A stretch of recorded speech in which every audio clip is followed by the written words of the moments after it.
tafi dare na gaba ɗayanta. Allah ya sa maka. Na gaya muku yarinyar nan kyakkyawa ce.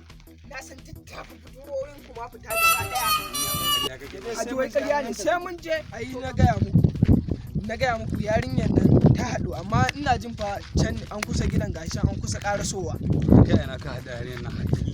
Kai a Facebook muka haɗu na ganta kyakkyawa ce mu kwatancin gidan nasu ga can haka. Tura maka adireshin gidan mana. A to ai ga gidan can kwatancin da ta mun yanzu za mu je mu shiga. Yanzu baka da hotonta? Ina da hotonta a waya ka ganki garanti. To ai ganin hoto kuma ai ba shine sanin adres ba. To ai ga gidan can ta gaya mun. Kai To mu karasa gidan. Karasa dai ga wani tsoho can a kofar gidan ba mu sani ba ko tsoho nake gani wallahi. ba mu sani ba ko ya san inda take. Ko mai gadin gidansu ne ko ba mu sani. A hede mai gadin gidansu. Salamu alaikum. Wa alaikum salam yaro. Malam mai gemu amma daga ganin ku daga birni. Da na ga yara sun yi irin shiga ku Wallahi tallahi tun a talabujin. Allah wallahi. Baba kuna kauyen nan dama ai sai a hankali. To mu dai yanzu baba mun zo muna tambaya ne. To Allah ya sa na sani.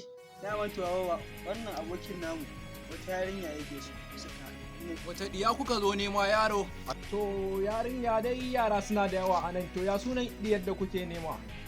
Baba ai a nan gidan muka haɗe da ita a Facebook. A nan gidan ta ce mana tana nan. Ya sunanta? Yarinyar sunanta Fatima. Fatima ai ƴa gori na ce, iya ta ce. Ɗan albarka kenan. Yakka. I wallahi. Ta. Ya guri na ce kenan. Gurin ka ce? To gashi kun zo ba yara yanzu ya za a yi? Ko zan shiga in turo muku ita? Wallahi ina gaya maka yaro. Wata kai wajen ka ce kenan yanzu. Wallahi ƴa gori na ce, yarinyar kirki na ce. Amma Yar wajen ka ce baba? ƴa gori na ce, yarinyar kirki. Ai yayi da ina gaya ma ƴan gidan kirki wallahi yarinya mai kyau da biyayya da ladabi. Ai abin da ya sa ma na gaya ma yarinyar nan tana da kyau. Dan ma ka ji sa'a na fita kyau. A haka? Na fita kyau. A'a bari in kira muku ba inda za ku je wallahi.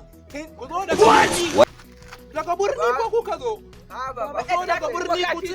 Kai hanya ba makuwa kai ka kama wani Wallahi gidan wa inda za ku je wallahi wa inda za ku. to inde wannan ka aure ta yar to inde wannan tsohon ya fi ta kyau kai ka raina mana hankali kai za ka ce mana